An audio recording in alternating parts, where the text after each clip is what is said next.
Hello and welcome back to my channel.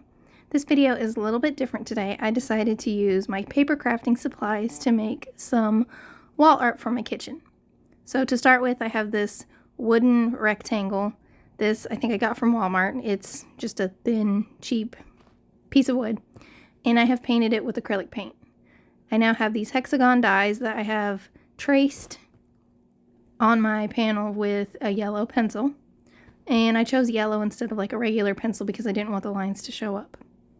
Now I have some distress oxides in various yellows and oranges, and this will be to mix in with my white acrylic paint because white is the color of paint that I have.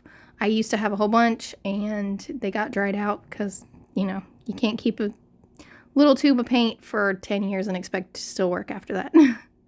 So anyway, I'm watering it down and then scraping it off into my paint. Now, if I had the reinkers, this would have been a lot easier, but I didn't. But the color is fairly soft, and that is what I wanted.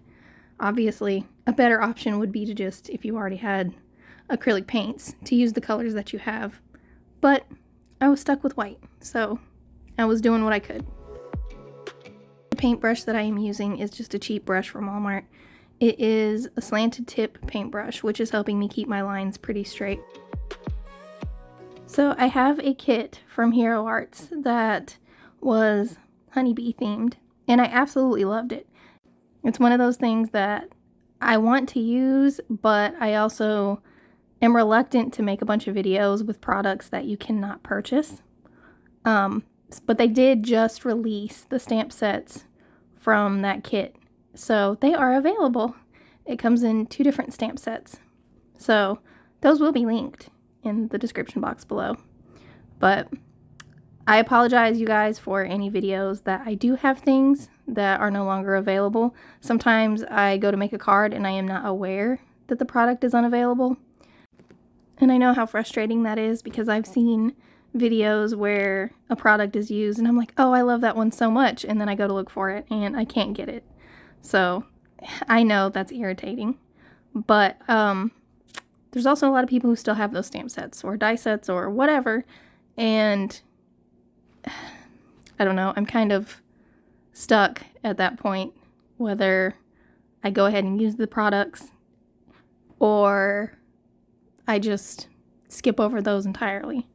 Now, something I do tend to try to do, if I am using a stamp set and I cannot find it anywhere available, I try to find something similar. Same with the die sets or whatever. I've done that a couple times. Sometimes there's not really a good substitute. So, yeah, again, sorry.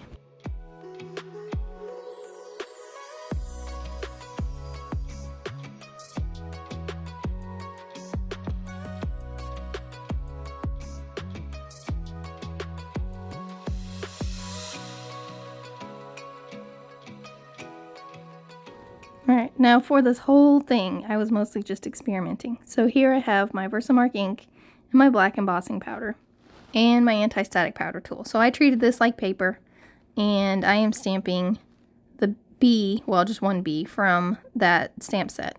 And I am going to put the heat embossing powder over it. So I've done this for each one before I started to heat it up. And I did try to get my heat tool pretty hot before I took it to the wood. But I will tell you that it blows off very easily, and you can probably see that a little bit. It is something that I was prepared to happen.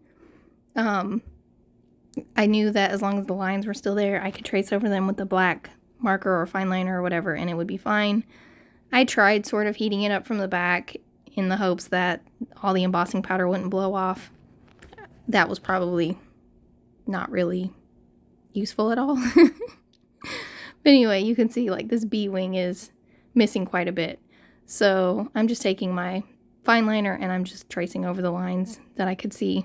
And I'm also filling in some of the gaps where some of the embossing powder didn't really stick to.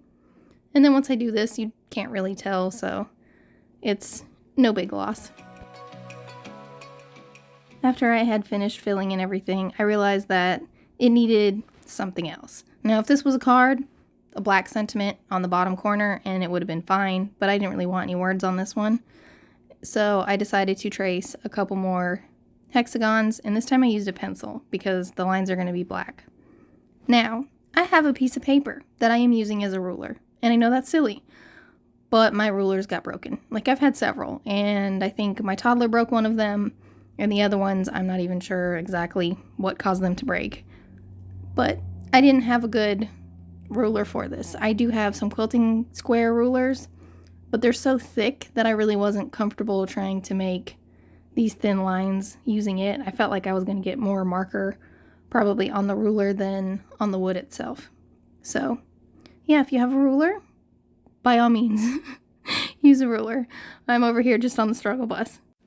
In the end, it worked out pretty well though. I did get a little bit of a smudge, so I just took some white acrylic paint and kind of went over the edge of that. And then that one is done. Now I have this oval panel. It's the same kind of wooden panel as the other one, just different shape. And I have watered these paints down even more, kind of trying to go for a watercolor look. And I'm just kind of patting them up there. I wanted a little bit of color in the background, nothing too distracting or, too dark, which this does dry back just a little bit anyway. And then I added some splatters, again treating this similarly to how I would a card. For the idea for this one, I actually wanted to do like a big bee on this panel and then maybe add a couple little hexagons or something in the background, but I didn't feel well enough to sit there and sketch out a bee, so I opted to just stamp some more stuff. So I am using the Lawn Fawn Jellyfish ink to stamp the big flower branch from one of the bee sets. And this didn't get exactly placed how I wanted it, but I figured it was good enough. And here, more experimentation, I decided to take my Copics and color this in. I was originally going to do colored pencils. I changed my mind after staring at my colored pencils for about 5 minutes trying to determine which colors to use.